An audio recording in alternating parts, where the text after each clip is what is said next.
This is live from my office. I'm glad you're here. We're sponsored by Team Hochberg and David Hochberg at 855-56-DAVID or 56david.com. I hope you're staying healthy. I know you're good looking. I can just tell these things. I want to thank you if you've already subscribed to Live from my office. What does subscribe mean? Doesn't cost you anything. But when you do subscribe on whatever podcast platform you are on, you'll never miss an episode.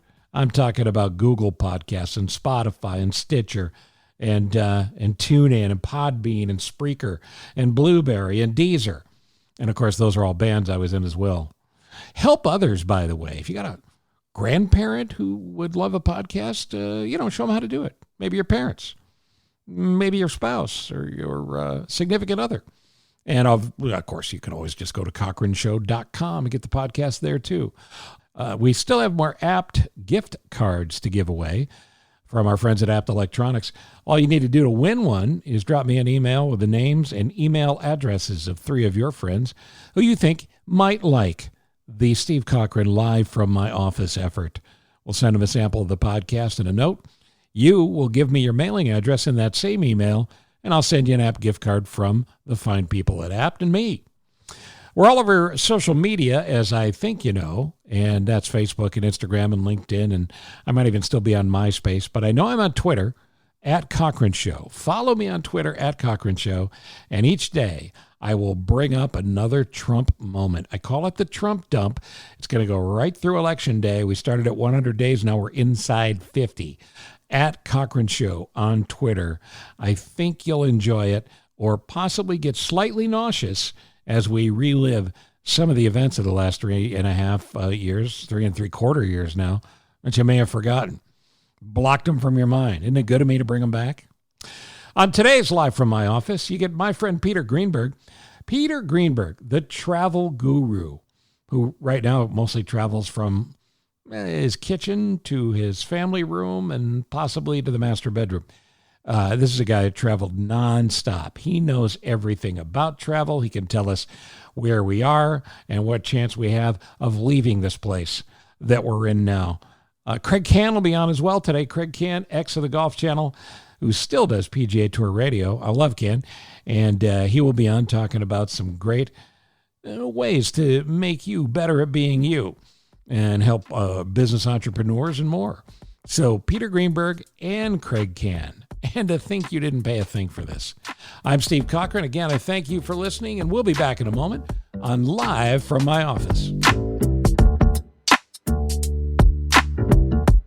Live from my office, sponsored by David Hochberg and Team Hochberg.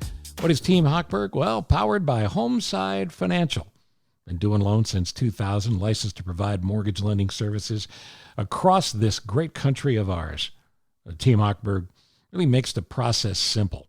All you have to do is grab a couple of pieces of your own paperwork, stuff that you should have in a particular place anyway, and don't make him call you 11 or 12 times to get that. Just do your part. They'll roll with it, and they're going to be able to save you a whole bunch of money.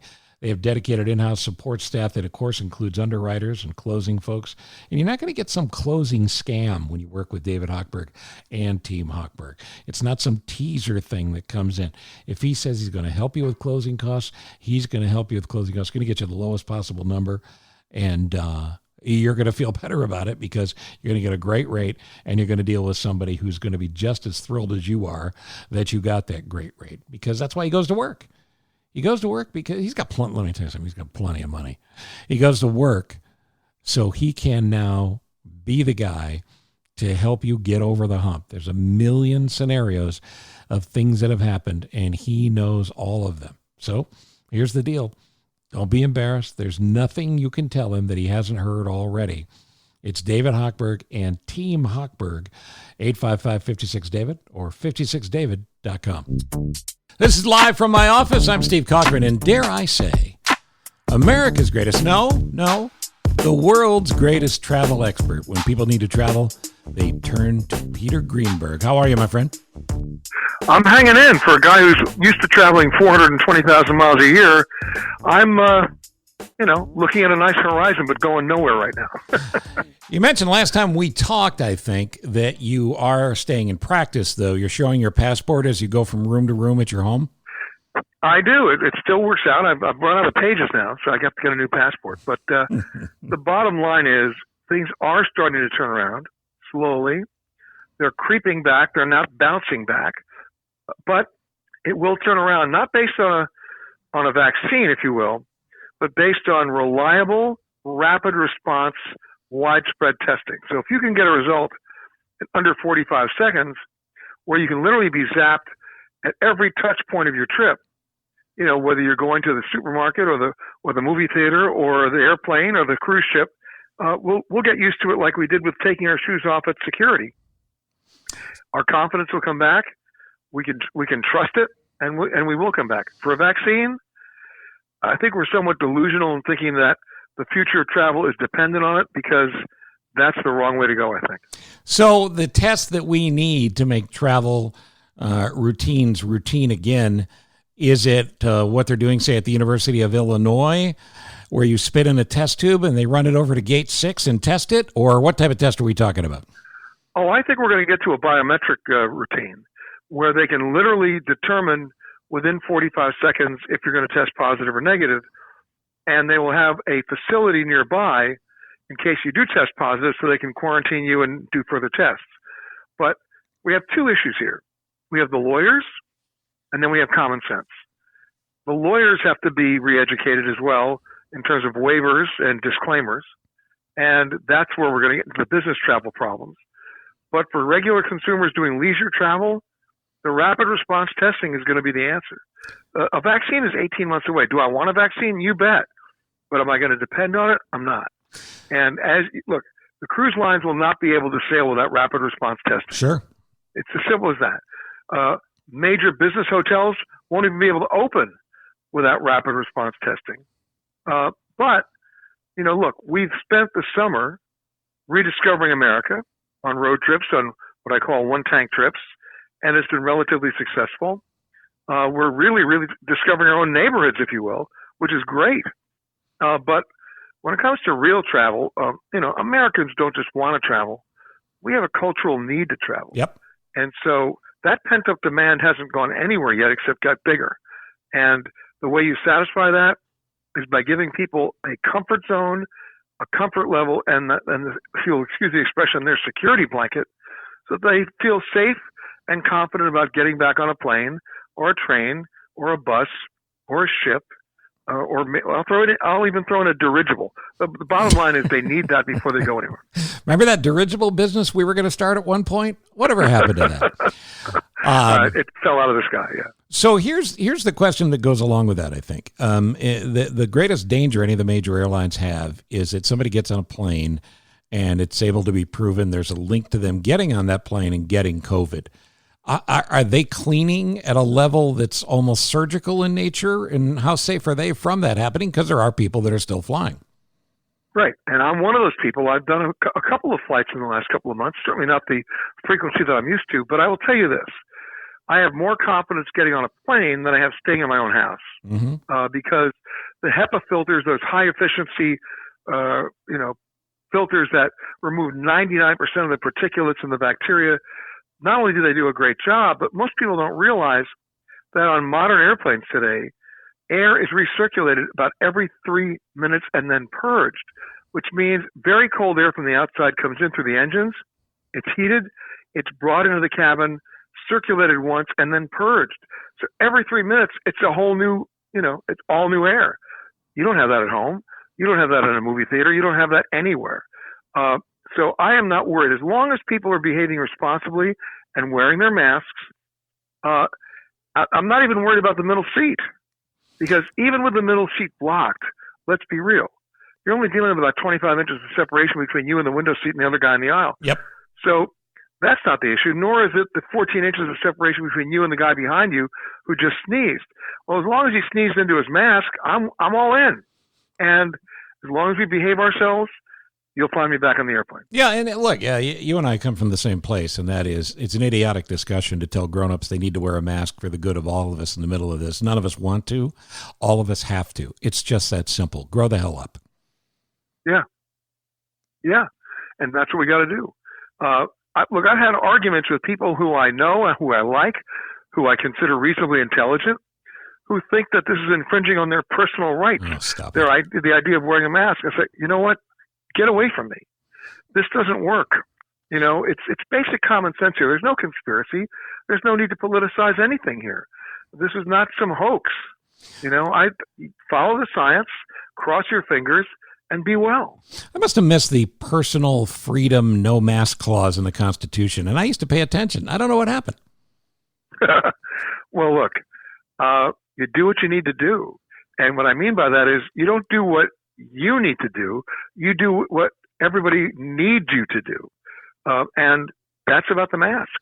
And I mean, considering all the opportunities I have to contract the virus based on my frequency of travel, where I'm going, what I'm doing, you better believe I'm wearing the mask. Right. And people forget, by me wearing the mask, it's protecting you. Right. It's not protecting me. Right. I mean, they don't get it, It's essentially an unselfish act that we should all be embracing. Yeah, and it's not complicated. It certainly could be more so. So if you want to be a part of a civilized society, you have to play along. And by the way, good for the airlines for saying, you don't wear it, you don't fly. That's right. And you know what? They've banned around 800 people now on the no-fly list for being idiots. Look, I'm going to give you a quote that's not my quote, but it's one that I live by. The definition of ignorance is not the absence of knowledge. It's the conscious decision not to acquire it. Right. 100%. Get with it, guys. Don't be ignorant. So let's go through some of the airline questions that are out there. The airlines have stopped with the rebooking fees. To what extent?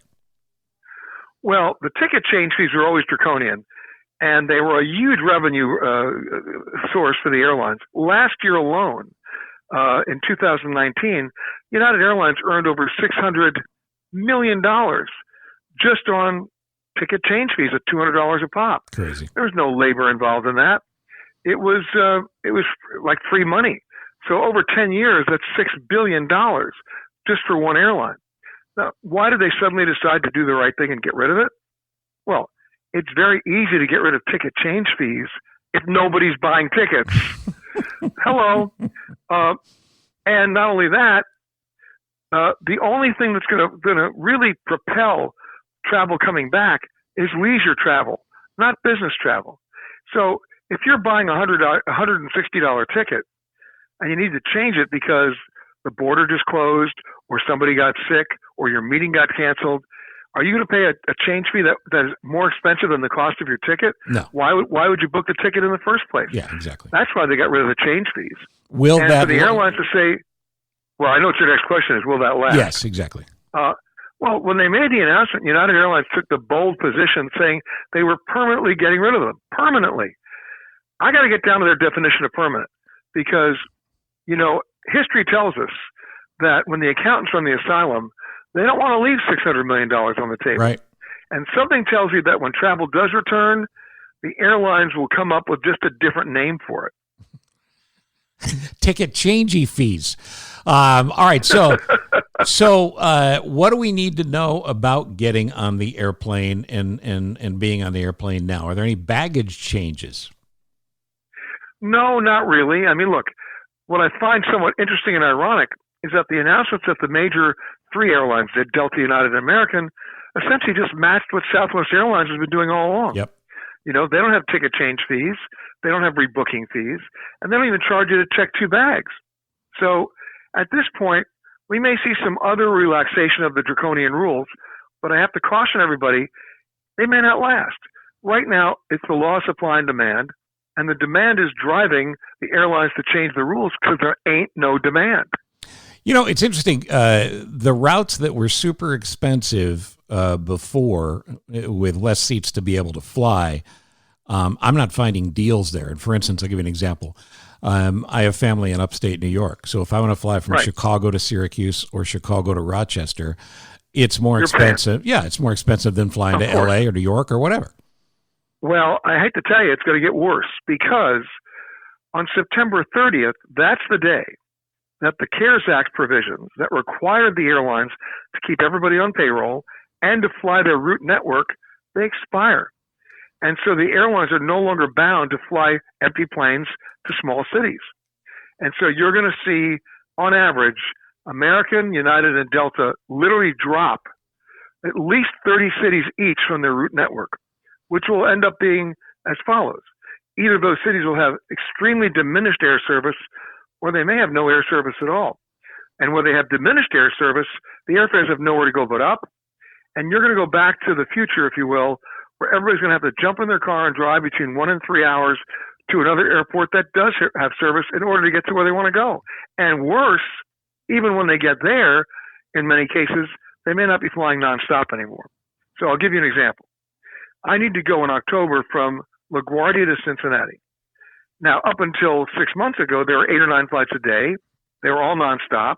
And your total time in the air is maybe 48 minutes. My flight in October from LaGuardia to Cincinnati is 5.5 hours because I have to stop in Detroit because that's the only way I can get there. Right. And this is what's going to happen. So understand that the airlines right now are doing a huge lobbying effort, both sides of the House and both sides of the Senate and the president himself, to see if they can get the CARES Act extended and reauthorized all the way through next March. And I understand why. This is not to pay executive salaries, but it's to keep the mainline people employed, the flight attendants, the pilots, the gate agents, the mechanics, and to keep those cities being served. Because let's go back before the pandemic. Historically, all the major airline bankruptcies happened between December and January when they just didn't have enough money to make it to that second quarter where they made all their money. Now, we're coming into the fourth quarter now, and airlines look at their future bookings. Well, we had, they only were flying 25 to 30% this summer of what they flew last year. The future bookings for the fourth quarter, you can't find them. They're dismal. They're flatlined. So you're going to see airlines, if they're not going to get bailed out by the feds, they won't be able to shrink fast enough. It's not going to be a pretty picture on October 1st. And the PR nightmare that is created has little effect because we still got to fly. Well, that's the other problem. The people who will fly will not be discretionary. These are the people who have to fly, and they're going to have to pay for it. And we may end up with a whole new class of flyers going back to the early days of the jet age, where the only people who flew were the people who could actually afford to do it. Everybody else went to the airport to wave goodbye to them. Everybody that is normally at this time of the year thinking about holiday travel or even vacation stuff next year, is that a pointless exercise right now? No, it's not. In fact, the smart travelers are doing some really good things, and I'll tell you what it is.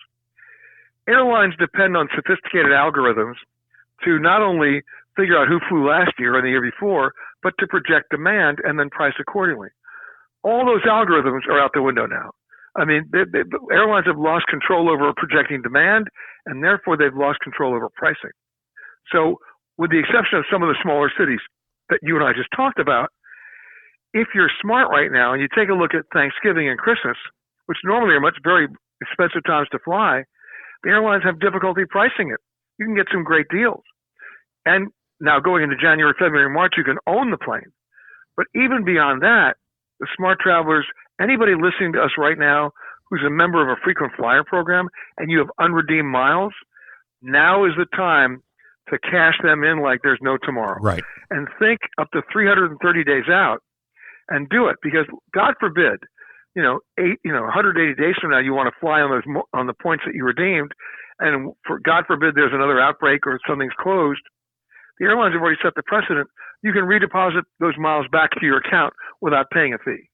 So why wouldn't you roll the dice and do it now? Yeah, it's not a last-minute decision. And really, a lot of what you're describing lengthens the amount of time we have to commit to travel, whether it's the testing that will occur at airports or the fact that we may have to drive to another airport to get there. That's an extra level of pain in the ass that we're not used to. That's right. And it's like my trip to Cincinnati. That's the way I got to go. That's the way I'm going. Right. Otherwise, 12, 15 hours in the car. All right. So what about folks like me who hold a ticket that would normally expire in 12 months, a canceled flight? You can still use that ticket. The airlines, they're allowing that deadline to be extended, or is it on a case-by-case? How's that work? It's essentially a case-by-case basis because there's a little known whammy here. And the whammy is this. Let's say I bought a ticket last November for this July, and the plane was canceled, the flight was canceled, and the airline convinced me I should take a credit or a voucher. as opposed to a full refund. Right. Well, if I take the voucher, that voucher is good for 1 year not from the time the plane was supposed to fly, but from the time I bought the ticket. Which means that voucher is expiring in 2 months. That doesn't do me any good. So what you're going to have to do, and what everybody has to do, is go back on the phone with the airlines and get them to give you like a 6-month extension. Sometimes they will, and sometimes they won't. Now, if they won't, you still have a plan B, because those vouchers usually are exchangeable with another passenger name. So find somebody you really like, or maybe somebody you really hate, and let them use that voucher. So when you make that call and you're asking, do you talk to the agent that answers the phone, or do you ask for a supervisor, or how does that work? Well, you do talk to the agent on the phone first to be nice, and if you're not going to get a lot of progress there, then you ask to speak to a supervisor. But when you call, the one thing you have to have in mind is you already know, given the example I gave you, that certificate's expiring in 2 months. Right. You also know you want to fly on April 9th next year. So have your dates and your flight number set when you call them, so that you're going to box them into understanding that you really do need to go in April on that date and on that flight. Right. You're not calling to browse. Exactly. Right. All right. So what's the number one question you're getting asked these days about air travel, other than what we've already talked about? Well, it's sort of related to what we were talking about. It's so many people still upset that they have been unable to get refunds of their cash back to them on airlines, cruise ships, hotels, resorts, tours, safaris, you name it. And it's crazy. Now, in the airline business in this country, there's a very firm, strict, well-defined rule by the U.S. Department of Transportation, and it says this: if an airline cancels your flight, not if you do, but if the airline cancels the flight, and by the way, it's any airline that flies to this country or within this country. So it can also be British Airways. It can also be Air Canada, whatever. If they cancel your flight, you are automatically entitled to a full refund back to the original form of payment. And by the way, that's even if you bought a quote-unquote non-refundable ticket. All bets are off once they cancel the flight. The airlines, as we're talking right now, are still holding on to billions of dollars that they're slow walking to get that money back to the people who, under DOT rules, are entitled to it. And that's the biggest complaint. The second biggest complaint involves insurance. Because for those people who, want to go the convenient route and book their tickets online, they will discover very quickly that they cannot complete that transaction online unless they either opt in or opt out of the insurance. And you don't really know what you're buying, but you still have to either opt in or opt out. And many of them, well-intentioned, want to have peace of mind, bought the insurance. Then the pandemic showed up, and they found out that what they bought was worthless insurance, because on page 95 of the insurance company's website, which nobody ever gets to, and it's certainly not on the page where you have to opt in or out, is that dreaded exclusion clause that says we don't cover pandemics. So we're dealing with about 90% of the insurance that was bought in 2019 and early 2020 for this year, absolutely worthless, and that money doesn't come back to the consumers. Now, there's some hope here. There are one or two insurance companies, necessity being the mother of invention, that are rewriting the language and developing policies that do cover you for pandemic. And yes, will the premiums be higher? You bet, but at least you're covered, as opposed to paying $90 for a policy that's worthless. All right, rental cars. What do we need to know other than the fact that Hertz has got a lot of cars if you want to buy one? Yeah, well, Hertz has always had a lot of cars if you wanted to buy one. People don't realize that Hertz and Avis and National make their profit every year by selling those cars. I didn't know that. Yep, it's true. That's how they do it. But the secondhand car market right now is in the basement. Yep. The reason why Hertz filed for Chapter 11 is because they have collateralized their fleet against loans, and when the secondhand car market started to tank, the value of those cars dropped 17%, and Hertz couldn't make up the difference. They filed. That's one of the reasons why they even have more cars on sale right now. But keep in mind, if you think the airlines are going to shrink, the rental car companies are going to shrink. They're going to reduce the size of their fleet, and rental car rates are going to go way up. One-way rentals, okay, not okay, same price? How's that working? Well, beware of the dreaded drop-off charge. They still have that. They still do. So it's market by market, it's franchise by franchise. You have to negotiate that up front, and the unlimited mileage deals are getting fewer and far between. They're actually going to give you a cap of, let's say, 100 miles a day, and then it's X number of cents a mile. So all this needs to be negotiated up front and not online. Pick up the phone. Is there a Southwest Airlines of rental car companies? Not that I found. Okay. Now, there's some attempts at it.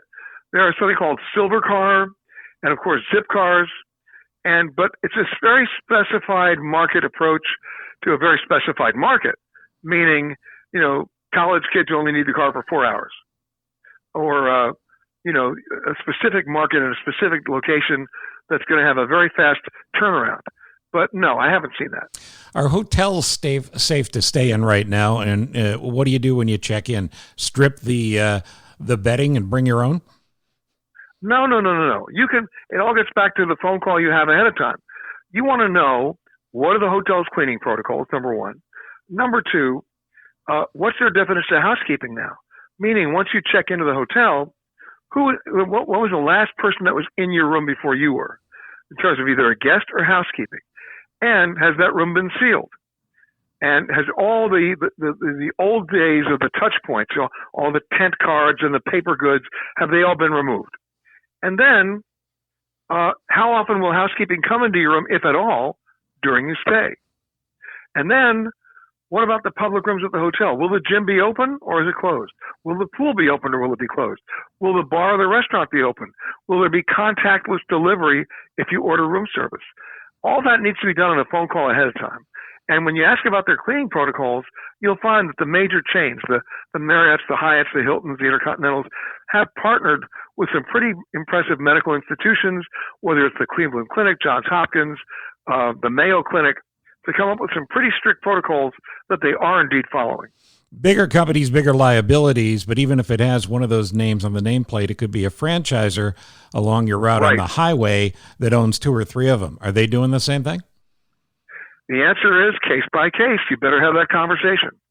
So you ask the same questions when you call, not doing it online because you're not going to get the answers there. Well, you ask the same questions twice. Once when you call and once before you ever accept the room key when you get there. Mm-hmm. And because we're doing so much car travel, there's a lot of folks that are going to be running into that, whether it's a Holiday Inn Express or a whatever. Oh, sure. And my experience has been that, like, the Holiday Inns have done a really good job. They really are following this because they can't afford to lose the business right now. They need all the business they can get. The real question is, which is kind of fun when you think about it, this is not planned, right? Beware the law of unintended consequences. This is the year we got a chance to rediscover our own country. Yep. And, 100 to 300 mile one-tank trips or longer trips in an RV that you either buy or rent, they've really been great, and people love them. Are the hotel deals pretty good right now?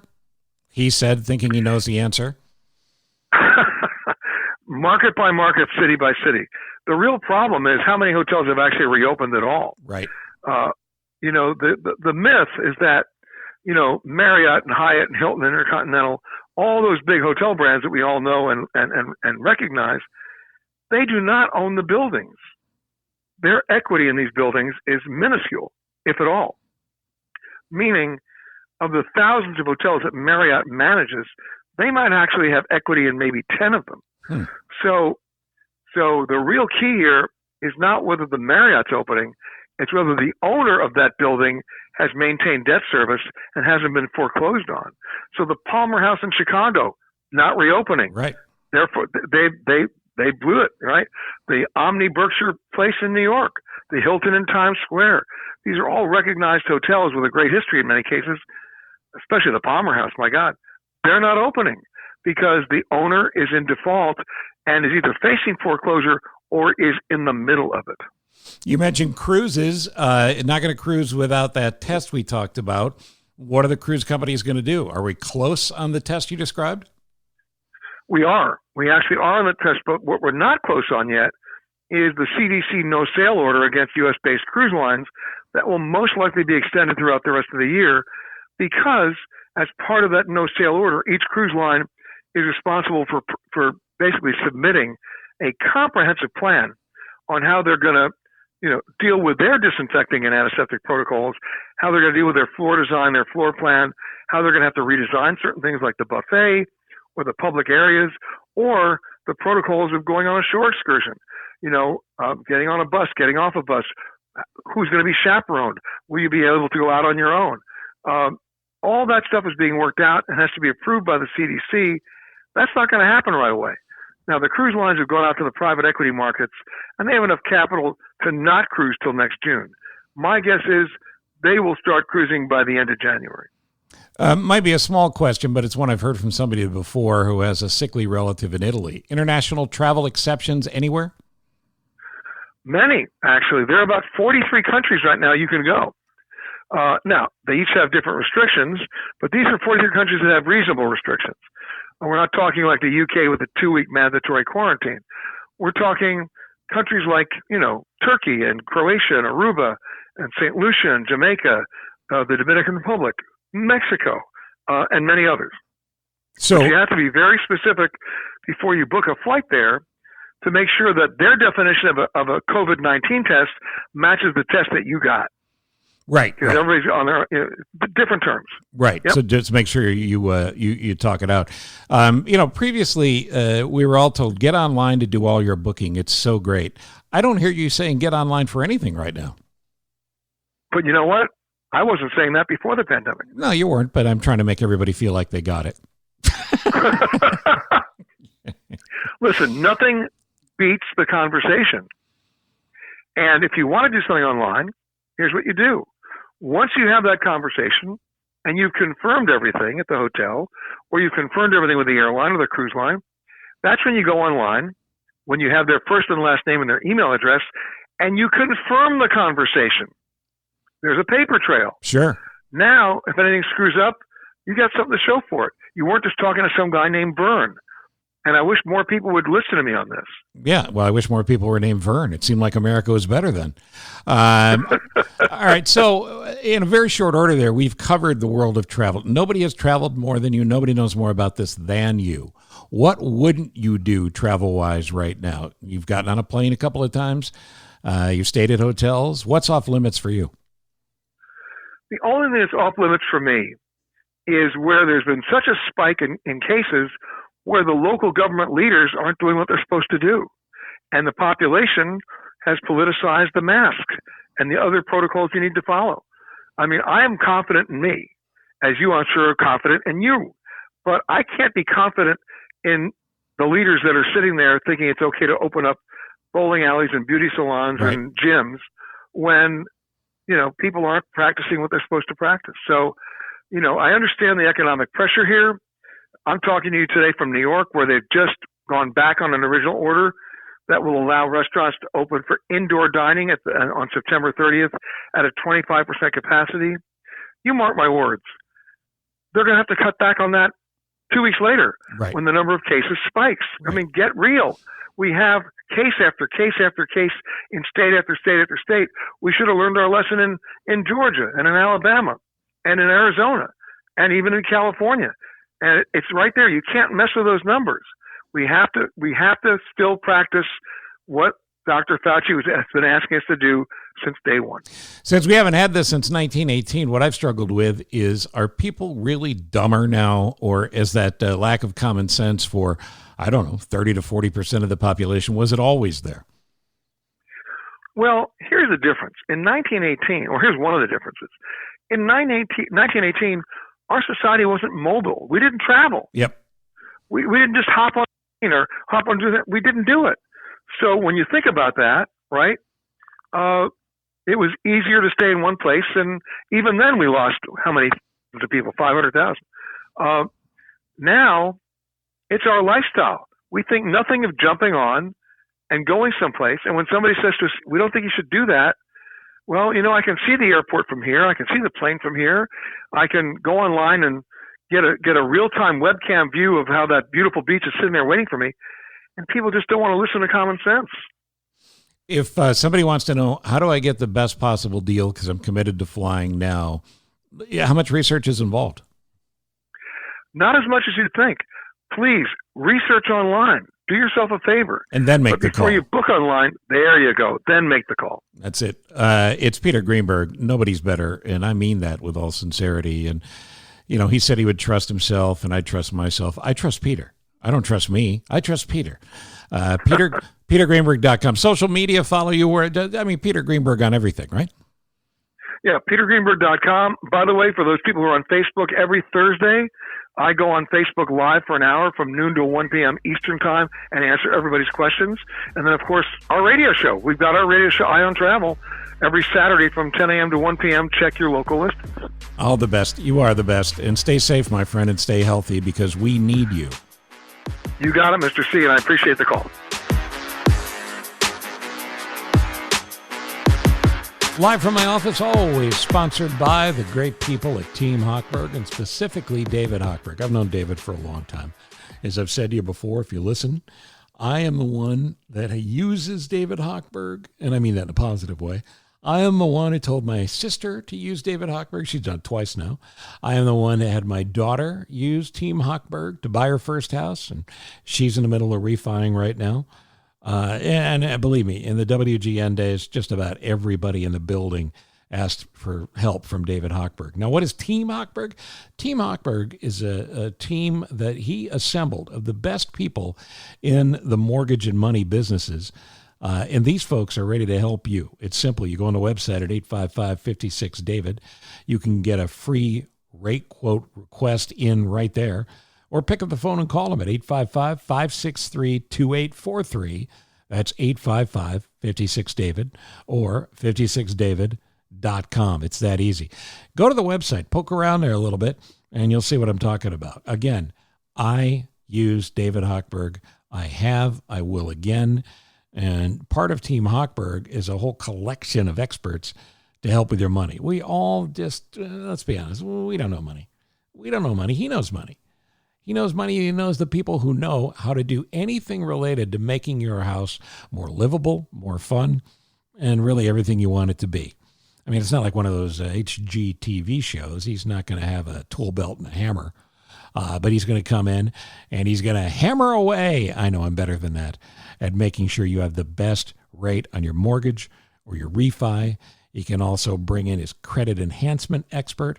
He can talk to the folks that can help you with whatever remodeling you might want to do. He's got everybody. He knows everybody. So make sure you get on it. Team Hochberg, 56David or 56david.com. 855-56David or 56david.com.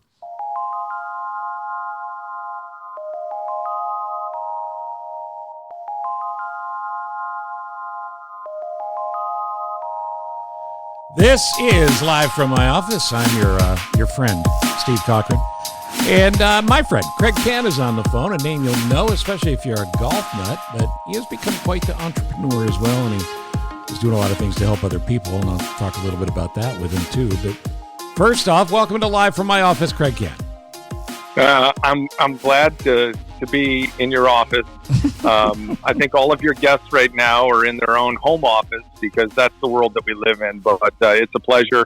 I've been a fan, and you and I spent a little time together. Yep. I'm from Chicago, so I know your deal. You know mine. Let it rip. This is going to be fun. Well, let's talk about golf, for instance, because this is not your primary life anymore by any stretch, but golf really changed your life, right?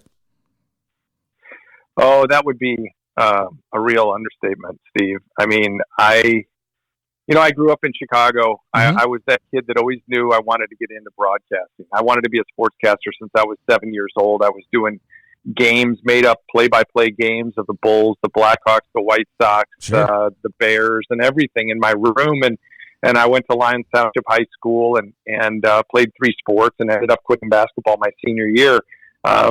Because I wasn't going to play that much. We were way too good, and you could put a cell phone under my vertical jump, and so there were some things working against me. And I went to Coach Ron Nikovich, and I said, I've never quit anything in my life, but I have to quit this. I want to be the play-by-play guy, and I did the games there. I went to the University of Missouri to do that, and I thought I was going to be a Sports Center anchor or at the time, whatever that might have been, to be on the air being Marcian Greco, for gosh sakes, or Howard Sudbury, or Johnny Morris, or any of the Tim Weigel, the guys that I grew up idolizing. And lo and behold, I started my career in Columbus, Georgia after I graduated from Mizzou.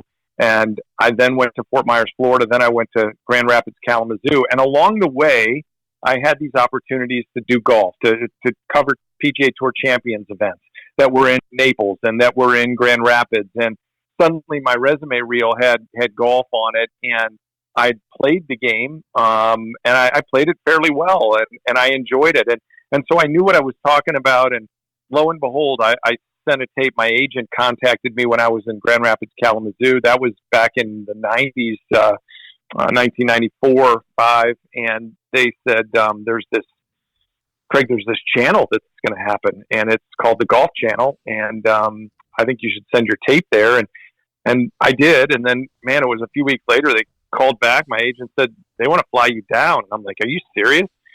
So that's how it happened. I mean, it was literally out of nowhere. I bought a house 3 months earlier, and they fly me down first class, Steve, and they flew me back coach, which I've never been able to figure out why that happened. Well, you know what's funny about that is that happened to me once too, and I went, well, apparently the interview didn't go well. So that's what I was thinking. But you know what? The truth of the story is that a guy by the name of Mike Whalen offered me the job to be one of the original 6, and we're not talking about the NHL, right there on the spot to be one of the PGA Tour beat reporters and anchor Golf Central. And he gave me literally 48 hours to make a decision. I went to a payphone at Chili's and called home and said, we got a decision to make. And all right, let's talk about it when you get here. I go, I don't really have a lot of time. We don't have a lot of time to make a choice.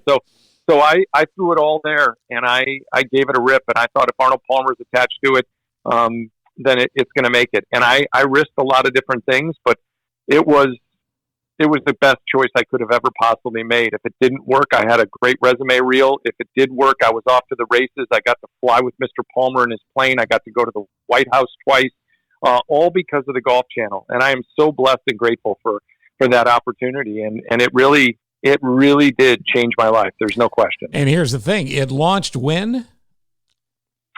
It launched January 17 of 1995, to be exact. Now, think about this. Tiger Woods comes up, and he owns the golf world from, 96? Was it end of 96 through today, obviously. And for all the guys on tour, for instance, this past weekend at the Tour Championship, last place was good for $350,000.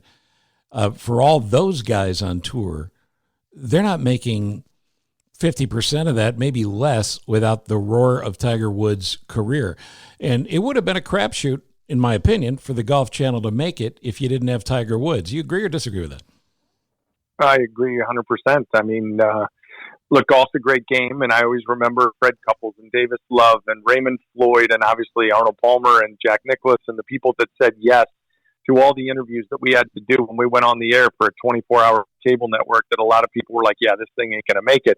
But there were a lot of people really helping us. I always remember Payne Stewart saying, come on, young man, come inside the ropes with me and walk a few holes during a Pro-Am. And whatever we needed, people did it. But Tiger changed it. I mean, I was at the Hello World press conference in Milwaukee. As a Chicago guy, I always wanted to cover the Chicago event. I wanted to cover the Milwaukee event. There were a handful that I always wanted to go to. So I was there. I was the guy chasing Eldrick around. And he played, by the way, with John Elliott and Jeff Hart. Nobody remembers that in Milwaukee, but that's who he played with. Yeah, they do. And that press conference changed everything. Now, that was after he'd won, the amateur again and again and again. And the Golf Channel benefited by it, no doubt. You mentioned $350,000 last place or whatever at the Tour Championship. Take Tiger away. Number one, you wonder the magnitude of a Tour Championship to begin with, but you would also say that last place is probably $35,000. Right. I mean, that's the difference right there. And there is no doubt that the Golf Channel rode the coattails of Tiger Woods. People say he is the needle. He doesn't move it. That's such a cliche, but it's true. And we benefited by it, and every player benefited by it. And the Golf Channel made brands out of all those players. And many of them got it. Some didn't, but most all of them did. And it was just a wonderful opportunity, man. I could tell so many stories, and I'm so blessed for for the 17 and a half, 18 years I was there. Well, and you earned it. I mean, you were great on it, and that led to an LPGA communications job where you reshaped how that tour was perceived. But golf's been good to you, but don't sell yourself short, man. This is not just me as your friend. You did a great job with golf. Well, I appreciate that. And still do, by the way, PGA Tour Radio.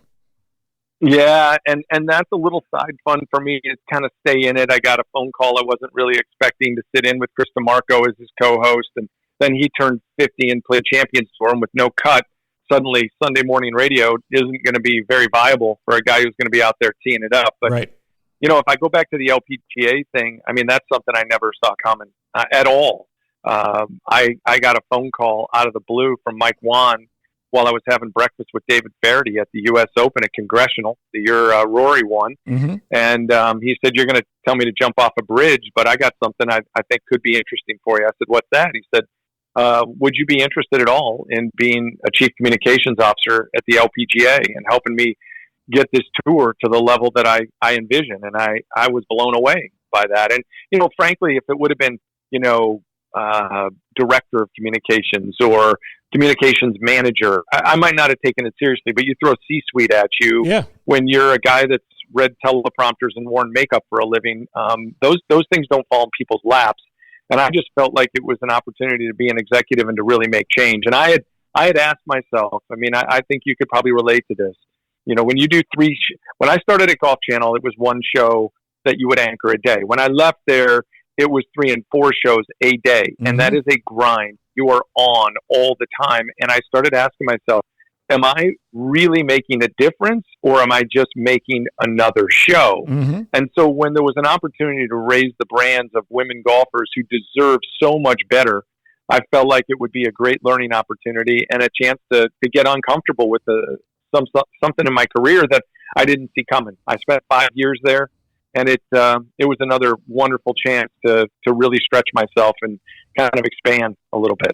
Well, and the cool part about it for me as your friend is to watch the ability that you have combined with the opportunity that came your way and maximizing those. And again, when we get into the Can Advisor Group, you'll talk a little bit more about that. But before we leave golf proper, I do want to hear your favorite golf story that you can tell on the air, the backyard barbecue story. But even before that, where are we going with this year? Because with all the weirdness of not having fans, and there's non-golf fans who don't entirely get it. They go, well, you golfers, you don't want to hear any noise anyway. Golf galleries are a huge part of the presentation of the product, but also the performance of the players. And when I think about going ahead to Augusta, and we talk about the roar of the pines and all that not being there, I think the Masters is going to be like watching a science fiction movie. Well, maybe the folks at Augusta National could turn a sub-air system on for the entire United States like they have under their greens and suck every bit of the COVID moisture out of the air. If anybody could do it, maybe they could. Yeah, that's right. It's been a real tough situation, and that's the biggest understatement of the year. I was at the Players Championship when everything changed. I mean, on that one day when the NBA changed and Gobert test positive, and everything changed at that point. So where is golf going? I don't know right now. I think there's still a little bit of a wait and see. Commissioner Monahan saying that there could be some spectators allowed before the end of the calendar year. We'll see if that takes place. But I think we found a greater appreciation maybe for the art of the game itself with no spectators, or in the case of Augusta, patrons around them. We're focused on the players. Might it be weird for them to play golf like that with nobody around? Sure. But for us watching on TV, we're focused on the actual competition. It's definitely different. I don't think television will ever go back to officially what it once was. I think they've found that they don't need every commentator to be on site. I think they can do it from their home or a different studio. And I think business in general will forever be changed in a lot of ways. Corporate sponsors, travel. With all that said, how about a great golf story? Well, yeah, you asked for a golf story, and so let's get to that. I'm going to tell you two, and I'm going to tell them pretty quickly, and I'm going to start with the one that, I talked about Arnold Palmer changing my life. Yeah. This is one I'll always remember. It was after the Olympics in 1996, and the King was opening a golf course that he had designed in Conyers, Georgia. So I got the opportunity to fly on his plane with the king behind the wheel. He did have an assistant pilot, if you will, in case he screwed up, I guess. His then wife, Winnie, was on the plane, and my cameraman, Al Pollock, and we were there to chronicle the day. So Arnie's playing his round, and, we're in the back of the plane, obviously. We're talking to Winnie. She was going to get to fly the plane over after we dropped off the king to play and us to cover the thing. She was going to go fly to the Carolinas to check in on their furniture business, which is crazy. And then the plane would come back and get us. So the 18 holes takes place. And then my cameraman and I have to do the interviews with the dignitaries. We lose sight of the king. We don't know where he is. And all of a sudden, we start walking back toward the plane. And, it's his own plane, right? He's got his own staircase that goes up to it. He is standing at the top going, let's go. Get the hell moving. That kind of a thing. And so we're like, yes, sir. We get on the plane. And I am telling you, full throttle, we just gunned it down the runway. And we're sitting back there going, how cool was this day? But it got better. We land in Orlando. We pull into his private hangar, with the umbrella on the ground, his logo there on this beautiful white tile. And we get off the plane, and I said, Mr. Palmer, thank you for just an amazing experience, a great day. He goes, where the hell are you going? And I said, well, going home, sir. He goes, the hell you are. We're going to have a beer. And I'm like, okay, are you kidding me right now? He pulls out a case of beer, and I call home and I go, I'm going to be a little late. When the king says we're having a beer, we're having a beer. That's right. And so we sat there and just told stories, and that's how he made you feel. Like you were a part of it. It was Golf's channel, but it was the king's channel, and you did everything with him. Having said that, the other great experience that I just wanted to tell you about real quick, I said I've been to the White House twice, once with the Solheim Cup, the winning American team, to meet Barack Obama, and the other time was because I had done an interview after Katrina with the First Lady, Laura Bush, who was a librarian and was tied to all of that and was trying to help post-hurricane in the New Orleans area, raising money for books. And so she did 3 exclusive interviews that week in New Orleans. CBS News got one. I don't remember who got the other one, probably CNN and the Golf Channel. And so I was the guy that was able to interview her. And the background check prior to that interview that the White House did on me for about 2 days from my home, they knew more about me than I knew about me when it was all said and done. And just doing that interview. So anyway, what I didn't know then, that was like May, in October, all of a sudden I get this letter at the Golf Channel that says you and a significant other are asked to be our guests at the White House for a holiday reception. Wow. And I did not know that if you interviewed the president or the first lady in a calendar year, you were invited. So I'm in line. I mean, of course we went, right? And my then wife and I were up there, and in line, here's Chris Matthews right in front of me, Wolf Blitzer right in front of me, and Bob Schieffer right in front of me. And we're standing around, and I'm like in awe. And I went up to Wolf and introduced myself, and he was standing with Chris Wallace, and he says, I said, can we talk about your show? He goes, we're not talking about that. I want to talk golf. And I'm thinking, oh my gosh. How great is that? Totally into the golf. It was. Wolf Blitzer knows you. Got to know, or meet the President of the United States, George W., get a photo. It was just one of those nights we stayed up probably till 2 o'clock in the morning pinching ourselves going, this is just way too cool. Well, so, again, it's all because of golf.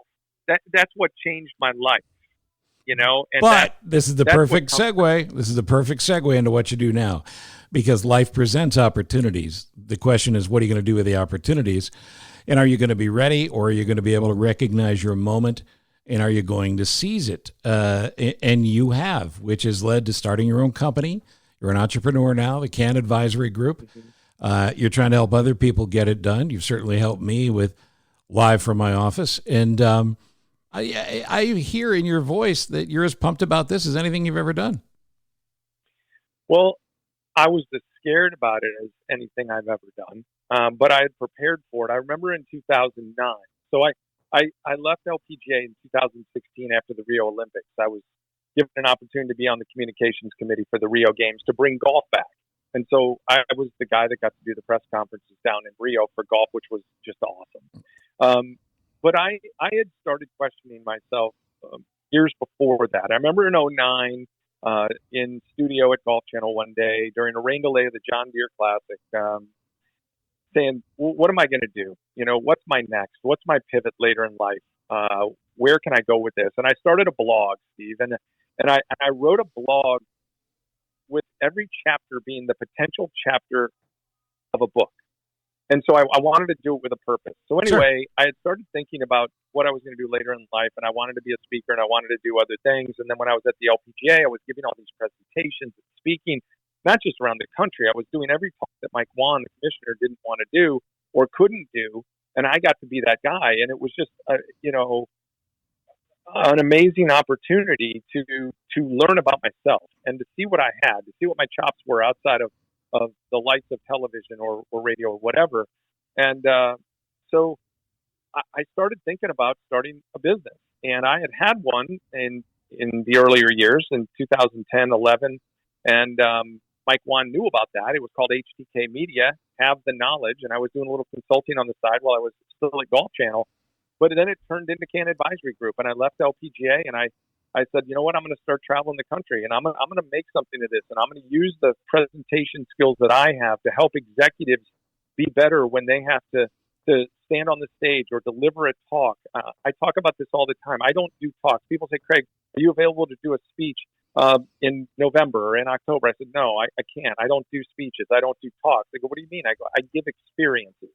And I think that's what people need to learn. They need to understand that they have this opportunity to connect with people and deliver something. So when I started this company, my whole goal was to help others to become comfortable with the idea of uncomfortable and learn to stand out when they stand up, be it in front of an audience or now in front of a little camera doing a web conference or whatever it might be.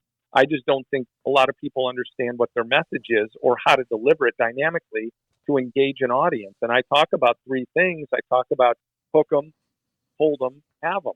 And if you can get people in, I mean, I always remember this quote from college, Steve, which was, you can't preach to anybody unless you get them into the church. Amen. And it's so true. You've got to build an audience and get a following. And it doesn't matter whether you're a corporation, an individual.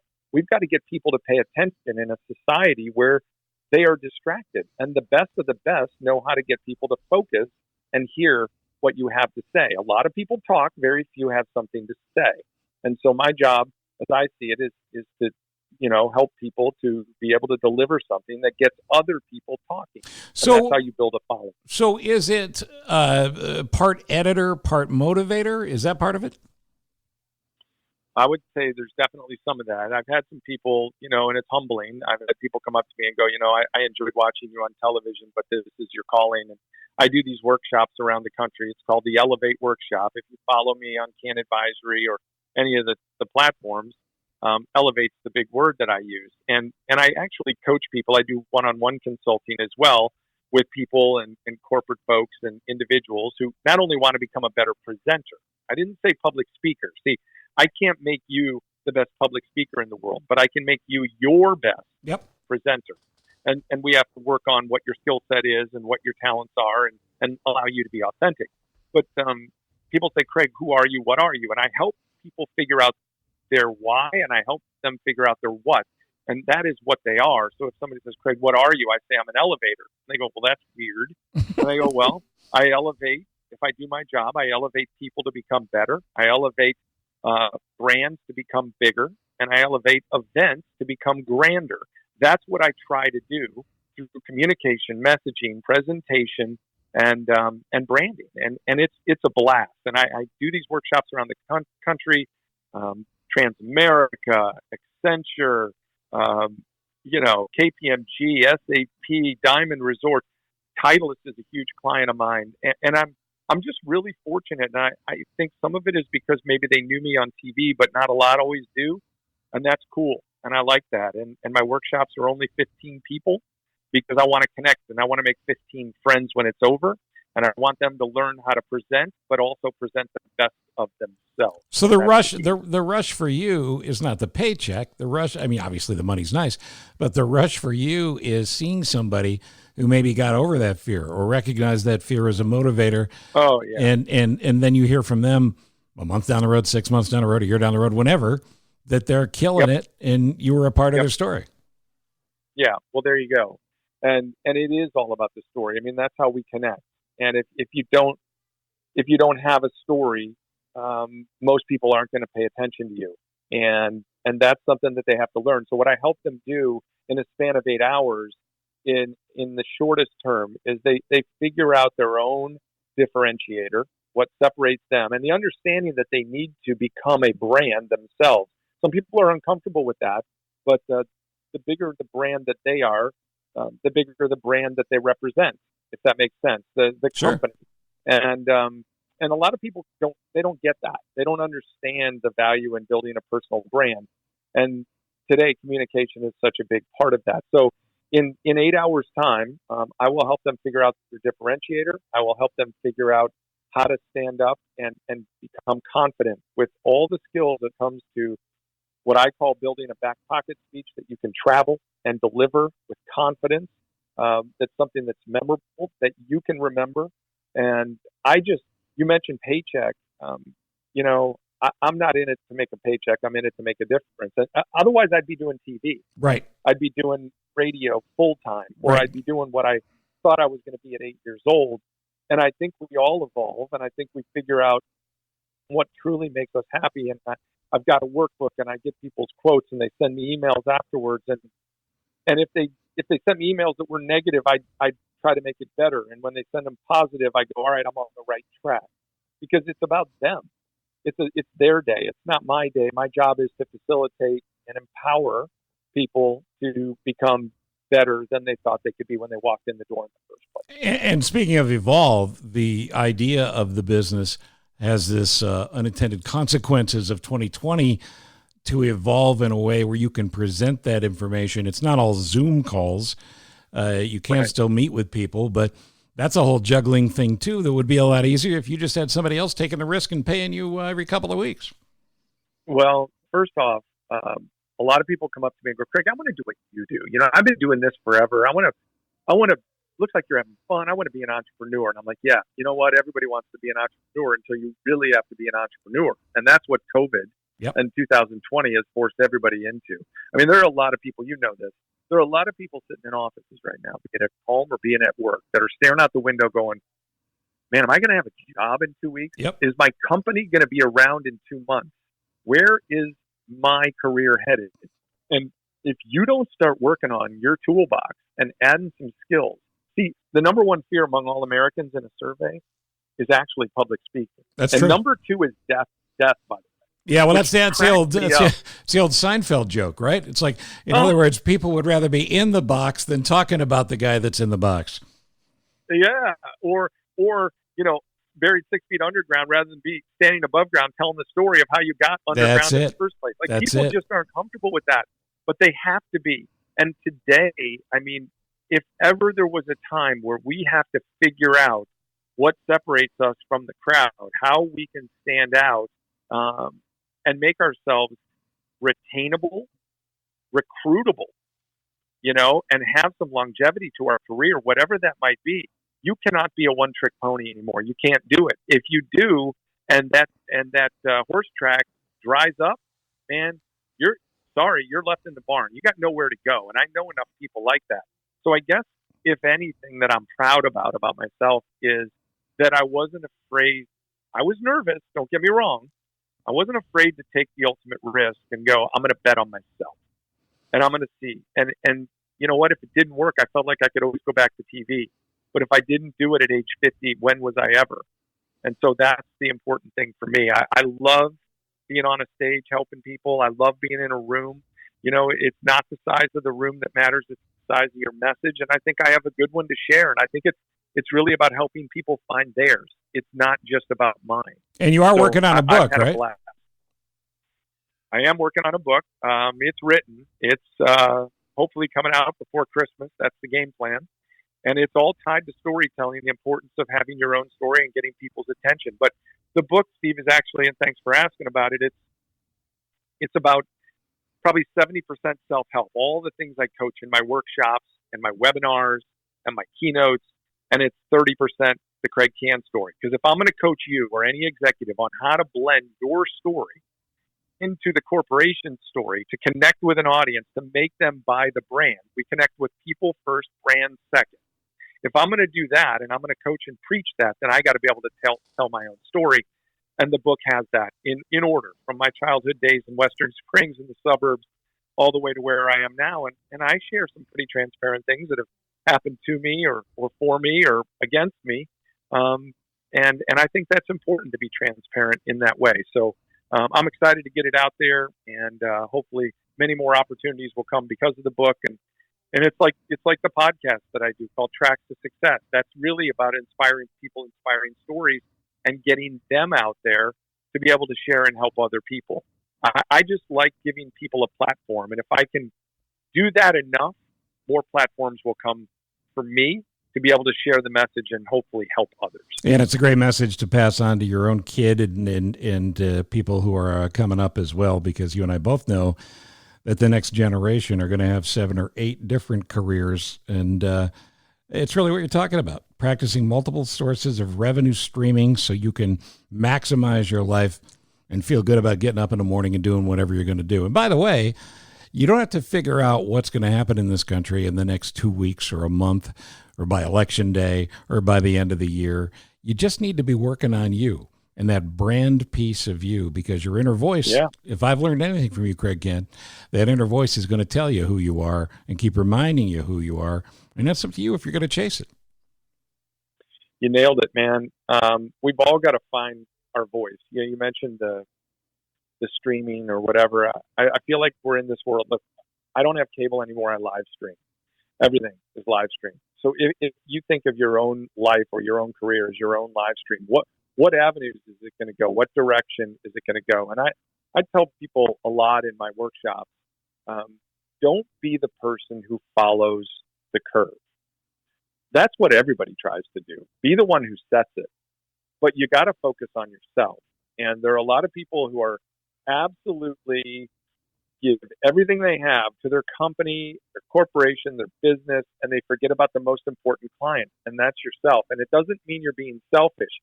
If you're going to be the best for your company, you've got to become the best of you. And I say a brand new you, and brand is the operative word. And it's just, it's more important than ever. And if this hasn't been a wake-up call, 2020, I'm always going to try to find something. I mean, I'm frustrated as anybody. Frustration is like my word. I mean, I'm sorry. I haven't been on a plane to go do anything since to really speak to an audience since December, January. That's not true. End of January of this year, right? Because everything started changing. I had eight talks on the books. Everyone was postponed, and that was just for the next 3 months. And but if this year has taught us anything, it's a focus within, figure out how we can get better, put a little more energy and effort into ourselves, and try to give us opportunities. Come to those who make them, right? So you've got to find ways to create them. You got to get people to pay attention to you for positive value that you give to other people. I've done a ton of free things over the last 4 months. I've created enough platforms, hopefully within social media, to show people, hey, check out this, do this. Here's the tip. Here's this. That's what everybody should be doing. Try to help some other people. That's how you can grow your brand. And I think it's more important. And by the way, you don't have to be too much of a believer in karma to know that it works. Pay it forward in whatever you're doing in life, and you'll get paid back tenfold. Right. You know, you see it every day. And depending on your level of spirituality, you get those God moments, right? Where you're feeling a little sorry for yourself, and then suddenly something pops in front of you that changes your perspective on all of it. And we just got to be more open-minded to it. And boy, do we need optimism in this country and a feeling that we can be as great as we can be. But, you know, I'll leave you with this, Craig. There's an old AA trick, and I come from the codependent side. I come from a family of professional addicts, and I was the codependent part of that story. But I know a lot of people who've gone through the program in AA. It's a miraculous program. And there's a great story about a hula hoop, which goes to all of this and how we all frankly ought to be thinking about our lives. And that is, a guy goes into the program, he's bitter. He's only been sober a couple of weeks. He wants to drink again. His sponsor says, it's time for us to do something for somebody else. There's a little old lady down the street. We're going to go down and clean her garage. It's hot. It's July. It's the last thing the guy wants to do. So he goes and he mopes, and they're cleaning the garage, and the sponsor's doing all the work, and the other guy's just bitching. The sponsor gets a hula hoop off the wall, and he sets it down, and the complainer says, what are you doing? He goes, stand inside the hula hoop. He goes, what are you talking about? He goes, stand inside the hula hoop. So he has him stand inside the hula hoop, and he goes, now turn around one time. Just go take a full circle. He goes, everything you see, that's what you have control of. Start there. Start with what you can see from your hula hoop, what you can see and what you can feel. Stop bitching and worrying about everything else. Take care of your family, your house, your block, your dreams, your job, and you're going to go a long way. And I love that analogy, but it rings true with me because of all the things you do. Well, that's a powerful one, and the beauty of that story, for what it's worth, is that you gave the visual. Like as I'm hearing it, I see a hula hoop, right? I see standing in a hula hoop. I see where my eyes are going, and I'll leave you with this one. A friend of mine, and I'm proud to call him a friend, is Dan Mullen, the coach of the Florida Gators, and I'm a friend of his because his wife Megan was my co-anchor on the Golf Channel. Megan West was her TV name back in the day, and we've been friends for a long time. And I've seen Dan speak and been at his charity event and seen the work that he does. He's a master motivator. He's great. And one of the lines that he used when he was the head coach at Mississippi State on his very first day on the job, he stood in front of everybody and said, how many of you all want to win a national championship? Everybody in the room. I mean, this is the entire football program, athletic director, all the way down to the athletes and the managers, etc. Everybody in the room raised their hand. He paused and he waited and he said, you all are liars. If you wanted to win a national championship, truly wanted it, you wouldn't have me here as your new football coach. You wouldn't have needed one. What you are is you're all wishers. And there's a difference between wishing and wanting. Wishers show up 25 minutes before practice, throw on the gear, run out there as fast as they can, feel like if they do everything that's asked of them on a given day, follow the rules, everything will take care of itself, and they will have success. A wanter, practice starts at 8 a.m., is there at 6 a.m. to not only do something different, extra, but also push others into uncomfortable positions and make everybody around them better. Extra reps, extra laps, extra ups and downs, whatever it might be. They are there earlier, figuring out a way to do something different, to be something different. And at the end of the day, I mean, he took Mississippi State to number one in the country. Now, they never won a national championship, but I truly believe he'll win one at Florida. Now, as a Missouri grad, I hope he goes 11-1 doing it. But nonetheless, we joke about that. But sure. I think my point in sharing that is we are in a really tough, challenging time right now. I've sat around depressed. I'm not going to lie about it. Sure, of course, we all have. Yep. And you got to want it right now. You can't wish for this thing to end. You got to want something bigger for yourself. You got to push yourself into a situation, expand your horizons, do things you haven't done, test yourself, get uncomfortable, and a lot of good things can happen. When I started this CAN advisory group, man, I had nothing. Okay, I went at it with nothing. I had one opportunity. I had a talk from a buddy of mine from Chicago who at the time was with SAP, who's now at Google, and he gave me the stage as a keynote. Wow! And that led to two other ones real quick with other companies, and it just started carrying on. But my butt wasn't against the wall, Steve. My butt was through the drywall. I mean, my back was all the way flush because I didn't know where it was all going to go. But people need to bet on themselves and figure out how they can get better, and it starts with how they present themselves, all the way down to the words that come out of their mouth and how they carry themselves in front of any audience. And it could be a staff meeting, a Zoom call. It could be a keynote in front of 800. I've done all of them, but we got to look for something bigger for ourselves. Well, what was that old Lee Trevino line too? It's like the definition of courage is betting $5 when you got $2 in your pocket. You know, it's that's right. That same right. vein, right? Yeah, absolutely. You know, you do a little more for yourself with a lot less in your bank account right now. and that's okay. I think the next generation, you brought it up, I think they'll be better for this. I believe that this will be a positive experience in the end for a lot of people, that maybe they won't take everything for granted that they might have before. And I always remember a line. I believe that I believe now I'm drawing a blank on the coach from North Carolina, Dean Roy Smith, Williams. Roy Williams. Yeah. Well, it was Roy Williams. Yep, who said, you know what, he doesn't like 3 garage door guys. He wants 1 garage door guys. And he wants people who don't take things for granted, who will push themselves and work harder to prove other people wrong. That's another cool and right visual. now, we gotta do that. That's what we all got to do. We got to find a way to do better and help others along the way. For gosh.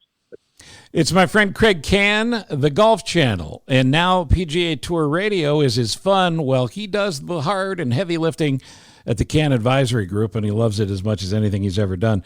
Give him the website. What is it? CanAdvisory.com. That's KANN advisory.com. They can follow me on Twitter at advisory. Check out the LinkedIn page and connect, and we'll actually have a conversation.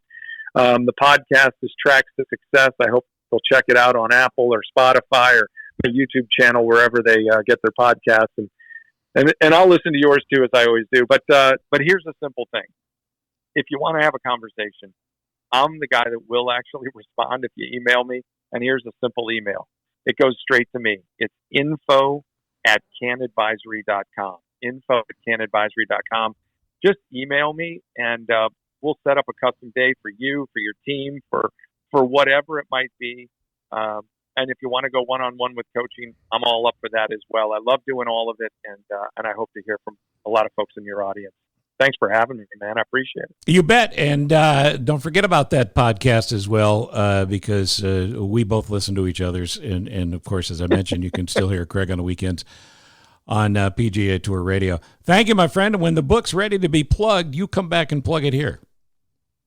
I would love to do that. I really would. And the best to you and your audience. You've changed a lot of people for the better for a great number of years.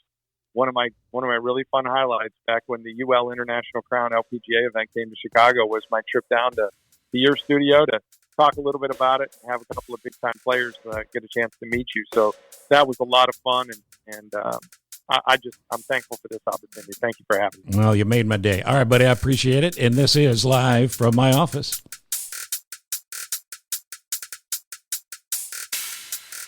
Every week on Live from my office, I feature a charity, somebody I've worked with, somebody I think you should feel completely safe giving to, whether it's money or time, as a volunteer.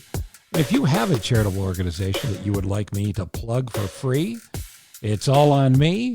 Drop me a note at thecochranshow@gmail.com, and we'll do the legwork and find out what that charity is and what's happening there. And like I said, we'll give them a plug.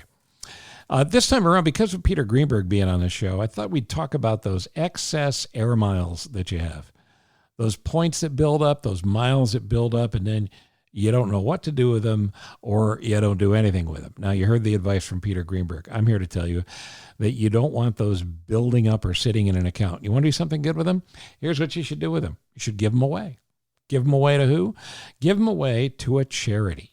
Whatever airline you have those points on, they have a charitable side with some great organizations, and they'll happily take your miles and distribute those miles and or cash to those charities. Details on all the websites, AA.com for American Airlines, UAL, United Airlines. They're all there. Whatever airline you have, they have a division, if you will, that does the giving when it comes to those extra points. Now, here's a little something else. St. Jude's Hospital. I love those people at St. Jude's. They're absolute miracle workers. St. Jude's will actually pay off your donation to them by giving you bonus miles on an airline that you designate. So you make a $100 contribution to St. Jude's, and they and tell them that you fly American or United, and they'll get you miles from whichever airline you bring up. Easy process. You go to stjudes.org. and they'll help you out there. And one other thing, if you're like me and you've been an American Express card member forever and ever and ever, I didn't even know about this, but they've got something called Just Giving, JustGiving. And Just Giving is a fundraising platform. It's got 1.5 million nonprofits that have been vetted and are registered. And American Express is partnered with Just Giving, so you can donate your membership rewards points on American Express to those guys in the charity bank, and they'll be distributed. And by the way, you can go in and decide which charities you'd like to lean to. To participate in the program, you have to own a membership rewards card. That's an American Express card where you've created the account. Easy enough to do. And if you have an American Express card, I'm sure you're already there. So I hope that helps. What I'd love to see you do is make use of those points and those miles that you have by giving back. That's our charity of the week. In this case, a charity idea of the week. Give away your miles and points that you're not going to use before they're gone, and give them away to folks that need them charitably. All the information could be picked up as well from The Points Guy.